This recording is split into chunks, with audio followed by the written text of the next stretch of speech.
Ben trovato dopo la pausa estiva. Abbassa, però ti devo subito tirare le orecchie. Aia, subito. Perché ci hanno detto che non possiamo fare riferimenti temporali, ma noi ce ne freghiamo. Ecco, e quindi non sappiamo neanche questo video quando andrà, se subito dopo, però va bene. Diciamo così. che comunque è il primo video che stiamo girando dopo la lunga pausa estiva, che per voi tale non è stata perché noi, come avete visto, abbiamo continuato ad uscire tutti i sabati e molti di voi ci hanno ringraziato e questa cosa ci ha fatto un gran molto piacere. Cambiando camera, volevo dire, Giulio, che giudicando dal mio colore e dal tuo si capisce dove abbiamo passato le vacanze. Io in spiaggia, tu io è dal 18 che sono nuovamente sepolto qua dentro a fare tweaking, aggiustamenti. Esatto. E questo è cose. servito, devo dire, questo è servito. Speriamo. Allora, siamo qui perché avevamo avuto modo di ascoltare e vedere a Monaco i nuovi Auralic compatti Della serie S. Perché S, Giulio? Dunque, S sta banalmente a questo punto per sound. Sound. Perché il buon CEO di Auralic, persona, l'abbiamo già detto tante volte, gradevolissima e simpaticissima, ci ha tenuto a precisare che loro si sono concentrati in maniera assoluta, spasmodica, sul suono di queste macchine. Attenzione, queste sono delle macchine che costano sensibilmente di meno rispetto alla, diciamo, fascia di mercato a cui Auralic ci ha abituato. E naturalmente per fare questo, diciamo, restringimento del prezzo da qualche parte loro hanno dovuto tagliare. Intanto fisicamente perché sono a mezzo formato, due affiancati fanno il formato di un prodotto come il DAC che sta qui sotto.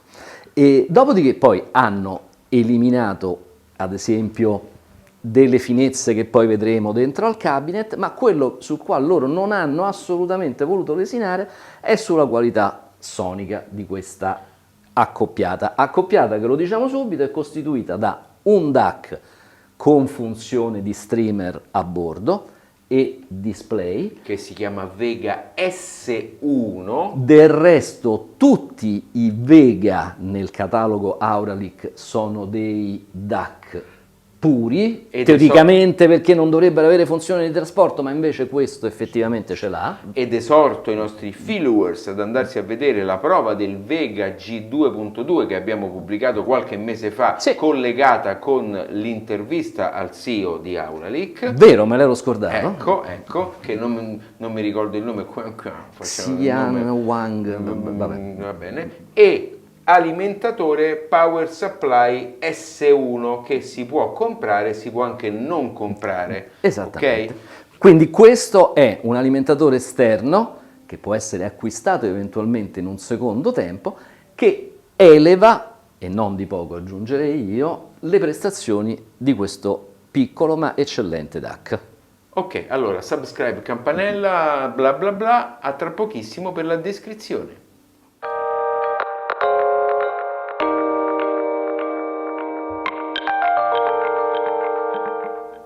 Do not hot swap HDMI, va bene? HDMI. Oppure HDMI. Ma non come certi cialtroni dicono HDMI. Sì, io dico HDMI e mi sbaglio perché faccio metà.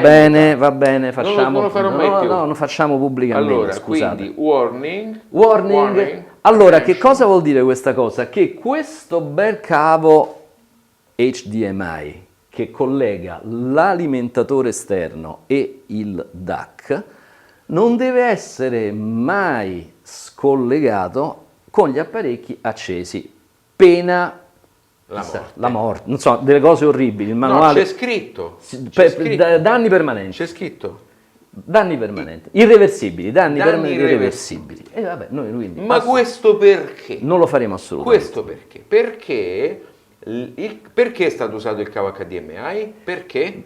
Perché c'è oltre al passaggio di tensione, viene poi dato in dotazione un cavo HDMI di alta qualità, sì. Va bene qualsiasi cavo perché quello è pin 1 a 1, però va danno un cavo di alta qualità, ma c'è un sensing tra l'alimentatore e l'unità, che può essere questa o lo streamer, perché anche lo streamer può essere alimentato attraverso la PSU separata, e quindi l'unità, il Vega, sente la presenza dell'alimentatore esterno e esclude completamente l'alimentatore interno. Detti in altri termini, non si agisce più sull'interruttore posto sul pannello posteriore del DAC per accenderlo, ma si utilizza soltanto l'interruttore della PSU. Allora Giulio, parliamo di questo Vega S1. Allora, la cosa che mi piace di più, posso dire cambiando camera, è la presenza dei moduli Orfeo in classe A, che sono una abbartizzazione, un miglioramento di quelli presenti all'interno dei banchi di regia Neve, e di cui il progettista è un fan sfegatato, e che fanno sia la linea che il controllo del volume passivo, quindi dentro ci sono 4 unità. Vale la pena di ricordare che questi stessi moduli Orfeo erano presenti più di 10 anni fa nel primissimo prodotto che realizzò la Auralic, che era il primo Vega DAC, che io peraltro ho avuto. Già c'era questo modulo in classe A, modulo analogico di uscita in classe A, che era poi fondamentalmente quello che caratterizzava quel prodotto e lo faceva funzionare eccezionalmente bene in assoluto, ma a maggior ragione in relazione al costo. Posso farti una domanda? Sì. Allora, perché l'Auralic ha deciso di fare questa linea di prodotti più economica? Allora, sicuramente una considerazione di mercato che stavamo facendo poc'anzi è che il segmento del digitale, e quindi streamer, DAC streamer, è stato aggredito negli ultimi anni da moltissimi prodotti di provenienza cinese, dalle ottime caratteristiche e dal costo estremamente contenuto. Noi qui abbiamo recensito Gustard, abbiamo recensito SMSL, abbiamo recensito Topping, Hi-Fi Rose, giusto per fare qualche nome. Anche quell'altro che c'era il software... IFI. Esatto. E quindi loro si sono ritrovati a un certo punto che da prodotto tutto sommato relativamente accessibile sono diventati un prodotto tendente molto alla fascia high-end, e quindi giustamente hanno detto torniamo a presidiare la fascia quasi entry del mercato, perché comunque parliamo di prodotti non proprio entry, e quindi facciamo queste macchine. Non di meno però hanno voluto, e questo onore al merito, portare tutte le innovazioni tecnologiche delle serie più recenti all'interno di questo prodotto. Ricordiamo quindi la piattaforma di streaming Tesla nella sua versione 3, che peraltro si integra perfettamente con la fantastica app Lightning DS, della quale abbiamo tessuto le lodi nel video precedente, e non posso fare altro che confermarlo. Questo per ribadire questa mia considerazione, per ribadire il fatto che non è stato fatto da parte di Auralic un software per Android, quindi c'è solo per iOS. C'è solo per iOS, questo purtroppo resta... diciamo l'unico punto di domanda, ma Bubble UPnP, Lean Kazoo e qualche altro software che si trova sul market Android sostituiscono quasi completamente il Lightning DS. Attenzione, lo avevamo detto l'altra volta e lo ripetiamo, le operazioni di configurazione della macchina, perché ce ne sono diverse che si possono fare, non possono essere fatte con i software, con le app che ha descritto Giancarlo. Non di meno, andando a puntare il proprio web browser, qualsiasi, Chrome, Safari, quello che volete voi, sull'IP della macchina, che all'atto dell'avvio viene dichiarato in chiaro qui sul display, voi state dentro una web application che è praticamente la replica di Lightning DS, quindi potete fare tutte le configurazioni che volete da lì. Esatto. Io che sono un utente Android, sinceramente tutta questa difficoltà non ce la trovo. No, insomma, secondo me il fatto che non ci sia l'app per Android e ci sia solo per iOS non costituisce un ostacolo alla diffusione di questa macchina. Torniamo però all'hardware. Sì, scusate. Altre peculiarità. E abbiamo detto la piattaforma Tesla G3, i moduli di analogici Orfeo. Il buffer. Allora, loro utilizzano una tecnica che si chiama DMA, Direct Memory Access. Fondamentalmente si tratta di un banco di memoria piuttosto grande, se non ricordo male 512 o un mega. Se non mi ricordo male 512, ma... Esatto, dove sostanzialmente tutti i dati che vengono poi processati dalla piattaforma vengono caricati per avere quindi un accesso diretto senza dover andare a fare una lettura sul supporto di memorizzazione o sulla rete dei dati che vengono trattati. A questo proposito c'è da dire una cosa molto interessante. Da software questa macchina può essere configurata in due maniere. Streamer, però se la disabilitate da software e andate nella modalità che si chiama Pure DAC, la piattaforma di streaming viene totalmente disabilitata, quella cache, quel grosso banco di memoria viene completamente liberato e su quello vengono scritti i dati fino a un'ora che la macchina va leggendo. Questo però porta uno svantaggio in termini di connettività, perché l'Ethernet si disabilita e quindi funziona ovviamente l'USB, perché questo diventa un DAC puro, Pure DAC DAC puro a tutti gli effetti, quindi, certo. quindi è così. Per cui perdete lo streaming e perdete la possibilità, se utilizzate Roon per esempio, di utilizzare il controllo del volume o Orfeo, che viene completamente disabilitato, perché vengono abilitati solamente i moduli di uscita linea, che è sia XLR che RCA. Ok.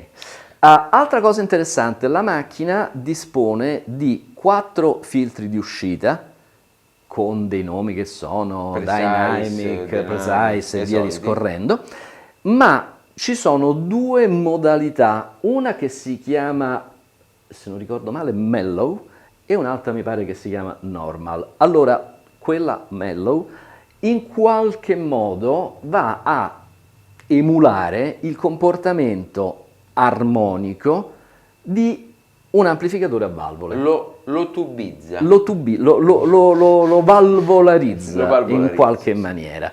E devo dire che la cosa all'ascolto è percettibile. Sì. Voi avete queste 2 modalità più i 4 filtri. Totale avete la possibilità di 8 customizzazioni. Sì, io consiglierei prima di tutto di capire se questa modalità smooth, morbida vi piace di più. Una volta che avete capito se può essere nelle vostre corde, poi al limite lavorate su uno dei 4 filtri. Parliamo un attimo di ingressi e uscite, perché ora ho accennato XLR e RCA alle uscite. Gli ingressi invece sono 2 ottici, un coassiale, un USB e un USB A per hard disk. Dentro a quell'USB si può collegare anche un drive per fare il ripping. I comandi? Sì. C'è una fila, li state vedendo inquadrati in questo momento, di piccoli comandi messi qua sopra, comodi effettivamente, anche se è probabile che questa macchina verrà utilizzata attraverso un tablet, uno smartphone, però comunque sì. accensione, pausa, avanti, dietro, insomma le solite ultima cosa prima di andare allo sventramento, la capacità di decodifica che è fino a 32 bit PCM, DSD fino a 512. Va bene. Altre cose da dire mi pare che non ce ne sono, qualora ce ne accorgessimo comunque le aggiungeremo nella sezione dello sventramento che andiamo a fare. Sono pronto, ciao.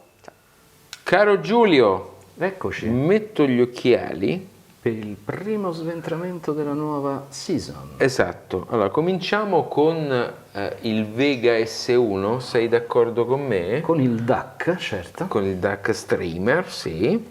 Allora, pensiamo prima alla parte più complicata, cioè quella che sta qua sotto, che non so se riusciamo a inquadrare. Aspetta. Sì. Mi lancio io qua sotto e qualcosina si vede. Questa è la parte digitale degli ingressi digitali, che infatti fa capo agli ingressi digitali che stanno lì sul pannello posteriore, ok? che ricordiamo essere due ottici, un coassiale, un USB e un hard disk e la LAN, perché questo non ha wifi, giustamente. Giustamente. Sei sicuramente d'accordo con me. Il fatto che sia messo là sotto Sì. e che tutto il resto sia invece contenuto in questa specie di scatolo metallico fa Bravo. sì che ci sia un ottimo isolamento fra le parti. Esatto, una schermatura che pure se non ricca come quella della serie più costosa, che è fatta con un sarcofago di rame all'interno di un contenitore tornito in alluminio, fresato, tornito, vabbè, quello che è, però comunque dà un forte isolamento Magnetico bravo. alle interferenze EMI. EMI, bravissimo. Ok, allora guardiamo quello che balza subito all'occhio, sono i 4 moduli Orfeo, 2 volume passivo. Per il volume passivo, infatti, quando si alza e si abbassa il volume si sente il tic toc dei relè entro contenuti. Ti piace l'entro contenuti? E questi invece sono i 2 moduli di linea. Classe A Low Noise Module. Ma proprio perché lavorano in classe A? Bravo, scaldano molto E e quindi hanno bisogno di dissipazione. Qui c'è un quadrotto in alluminio accoppiato con questi 2 pad di materiale siliconici, sono pad siliconici. Ecco, guarda, vado semplicemente io qua. Esatto, e qui invece possiamo vedere la parte superiore del contenitore dove c'è il pad. L'abbiamo fatto apposta in modo da far vedere che questi 2 pad siliconici con questa parte in alluminio toccano proprio sul pannello superiore, sul coperchio del contenitore, e quindi tutto il contenitore diventa un elemento dissipante. Qui sotto dovrebbe esserci contenuto, ma non ci posso mettere la mano sul fuoco, il chip DAC. In questo caso il chip DAC viene usato in modo molto intelligente, vero Giulio? Si tratta di quello che loro chiamano Fusion DAC. In pratica loro utilizzano un DAC, un chipset DAC off the shelf, che dovrebbe essere un sabre, ma ne utilizzano una minima parte, nel senso che tutto ciò che è filtraggio, tutto ciò che è trattamento del segnale viene fatto sulla piattaforma Tesla. Quindi di fatto il chipset serve soltanto a fare la vera e propria matematica di conversione. E basta. Perfetto.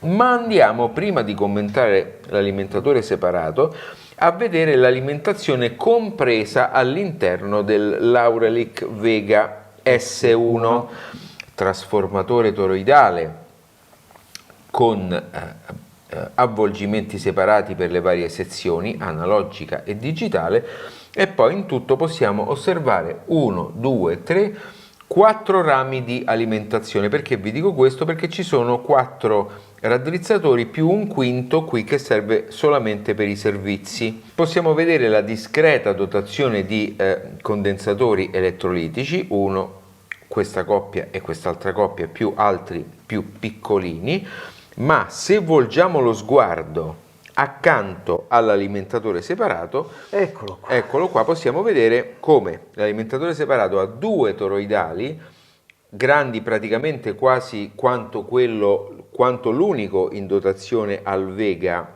S1. Uno fa solo la parte analogica, l'altro fa solamente la parte digitale, e poi c'è tutta una batteria di condensatori molto importante che sono a sezioni, prima sezione, seconda sezione, terza sezione e quarta sezione, che corrispondono proprio ai 4 ponti raddrizzatori che abbiamo visto di là.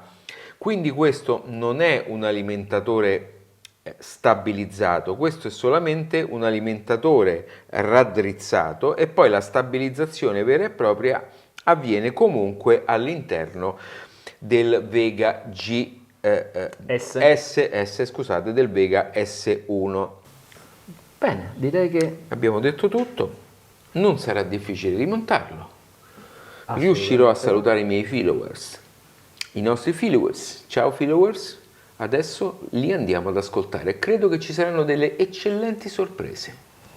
Allora Giulio, facciamo una prima considerazione sul lavoro che Lauralic ha fatto per passare dal Vega G 2.2 dal costo di 7.999 euro a questo Vega S1 che costa 2.199 euro. Davvero complimenti, perché è stato un lavoro sicuramente molto complesso che però ha portato degli eccellenti frutti, perché è vero che il Vega G 2.2 che noi abbiamo provato era una macchina eccellente, grandissimo suono, ci ha convinto moltissimo, ma altrettanto questo che costa 2, 4, 6, 4 volte di meno, Sì. Ci ha davvero sorpreso, ecco, soprattutto con alimentatore che costa 999 euro, quindi 2199 più 999 fa circa 3000 euro, che però sono comunque una cifra estremamente bassa rispetto al valore che riescono a esprimere. Sei d'accordo? Allora, io sono non d'accordo, d'accordissimo. E io mi sono posto all'ascolto di questa macchina con l'idea che fosse una, diciamo, versione entry level, una versione come posso dire, con qualcosa in meno, con tanto in meno, perché insomma, dato il differenziale di prezzo. Quindi il mio, come dicono quelli colti adesso, il mio mindset, il mio approccio era quello di dire vabbè, ascoltiamo qualche cosa che sarà più o meno sulla falsariga di quei DAC streamer che abbiamo citato in apertura di questo video. E neanche per idea, cioè questa è una macchina completamente di un altro livello, di un'altra fascia. Vero è che la differenza fra l'ascolto con e senza l'alimentatore esterno è piuttosto radicale. Quindi io tenderei a dire la macchina raggiunge il suo pieno potenziale, e quando dico pieno potenziale sto mentalmente comparandola con l'Auralic grosso, e questa io non dico che è uguale, no, perché direi una menzogna, ma gli riconosci tutta una serie di caratteri, di caratteristiche, di approccio che veramente la fanno somigliare a quella grande. Senza l'alimentatore diciamo che sparisce un po' questa magia. Io credo che la cosa su cui si è sentito di più è la gamma bassa, che diventa, non dico lenta, però diventa meno veloce e meno impattante, meno rotonda rispetto a quando l'alimentatore c'è. Il che però, scusa e mi taccio, mi fa pensare alla veramente intelligenza del costruttore, che propone una combo che può essere acquistata facendo una spesa differita nel tempo. Inizio con il DAC, me lo godo, ascolto la musica, l'ascolto molto bene, e poi quando ho messo da parte i 900 euro che servono per acquistare l'alimentatore, faccio un upgrade. Secondo me è una mossa che non fa una piega.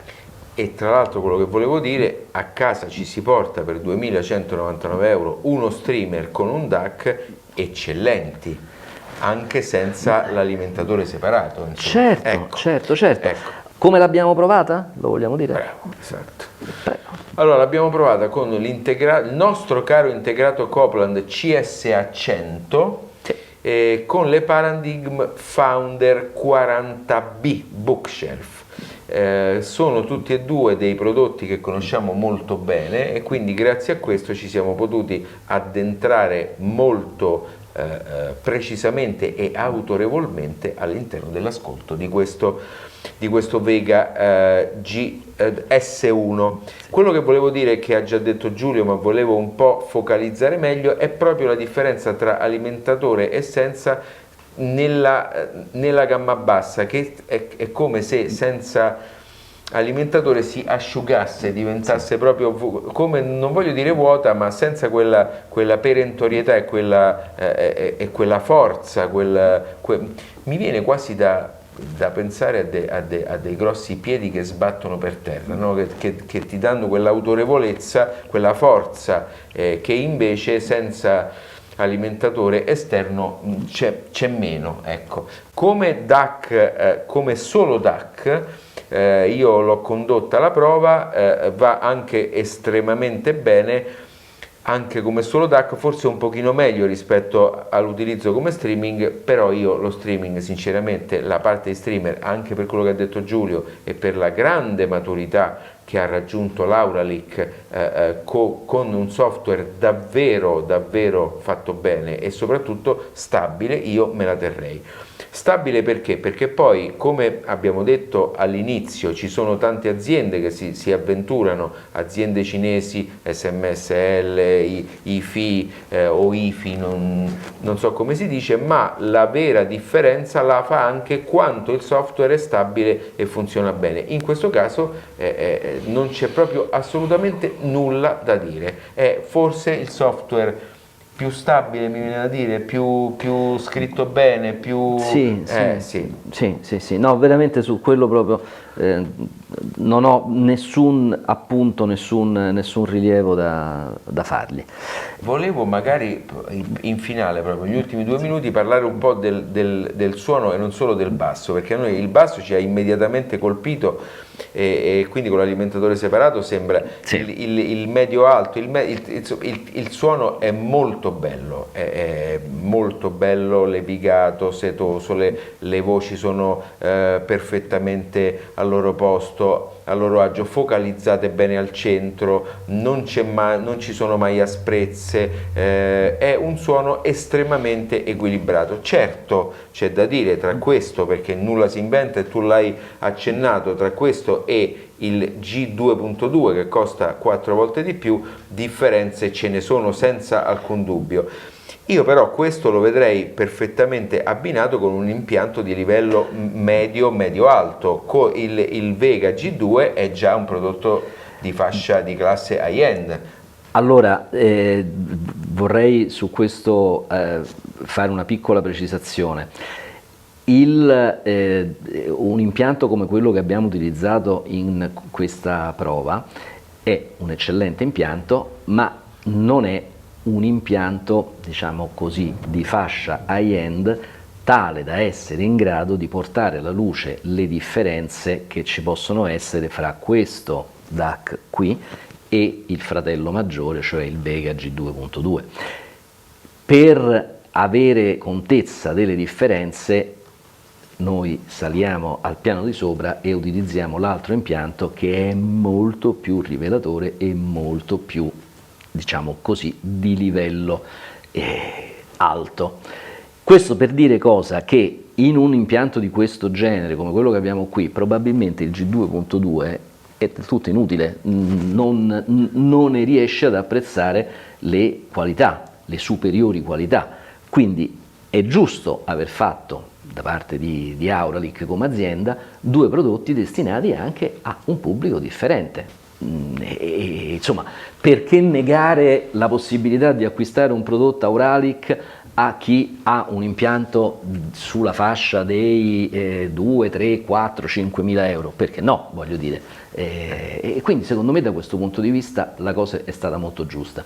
Torno ancora a una piccola riflessione sul suono per nuovamente segnalare questa possibilità di ritagliarsi un po' il tipo di suono grazie a quei controlli che ci sono, e mi ha veramente colpito e ho apprezzato quel suono mellow, se non ricordo male si chiama, sul quale Auralic dice è frutto di un nostro studio di psicoacustica sulla componente armonica del suono, quindi di andare a in qualche maniera dare più struttura, dare più corpo a determinate componenti armoniche rispetto ad altre. Questo per, diciamo così, andare a in qualche modo simulare o ricordare attraverso questa simulazione quella sonorità degli amplificatori valvolari. Però non è caricaturale, ve lo possiamo assicurare, e con determinati accoppiamenti di amplificatore e diffusori, secondo me è un'ulteriore marcia in più che questo sì, potrebbe avere un senso. Auralic ha. E dico questo e magari concludiamo rispetto al budget di cui tu hai parlato per l'impianto. Ricordiamo che questo, essendo preamplificatore con controllo di volume, può essere abbinato direttamente a un amplificatore finale e a una coppia di casse, quindi con 5.000 euro più o meno, DAC, streamer, finale, casse E perché no, anche dei diffusori attivi. o perché no dei diffusori attivi, certo. Pensa ad esempio quanto verrebbe carino un impiantino fatto con quelle JBL attive che abbiamo provato un po' di tempo fa, e peraltro credo che di quelle ne sia uscita una versione più grande che mi solletica molto. Oppure anche con le ATC. Anche con le ATC. ATC attive, ingresso XLR, stiamo a posto. Se sentite dei botti in sottofondo, qui sta per venire giù probabilmente il diluvio universale e io sto in moto. Allora, subscribe, campanella, seguiteci anche su tutti i canali social, compreso LinkedIn, Twitter, Facebook, tutto quanto. Mi raccomando, ciao, grazie. Ciao.